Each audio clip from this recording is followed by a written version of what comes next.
This might make me sound like a really bad human being, a bad daughter, especially for anyone who doesn't know the backstory. So my mother was a sociopath and a narcissist. And no, I did not love my mother.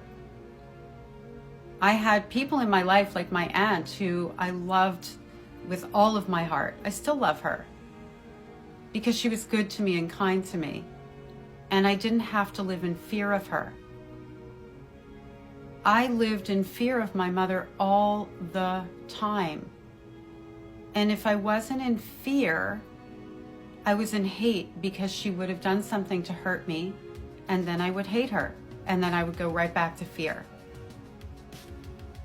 I had little moments where I loved her because when we were out in public and she gave me a little bit of that sunlight, a little bit of that mother of the year, a little bit of that acceptance and affection. In those moments, I loved her, but my love for her actually never had the opportunity to develop because the fear didn't leave any room for trust or love or anything else. I was also living in desperation to gain her love, which solidified into place my being the good little girl. The little girl who would do anything for her, who was always trying to be good enough. I didn't know that it wasn't my fault. I just thought there's something really wrong with me. My own mom doesn't love me.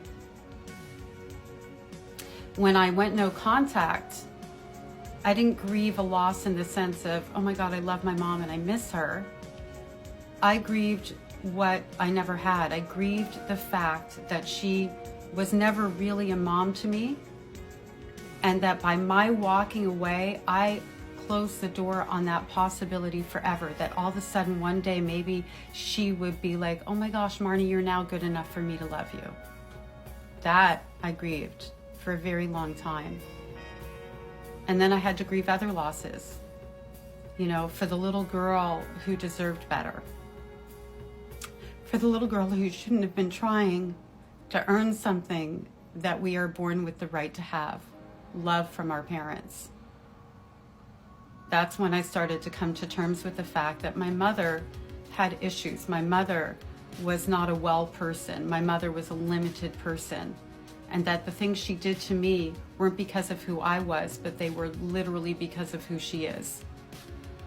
And that any other little girl that was there would have been treated exactly the same way.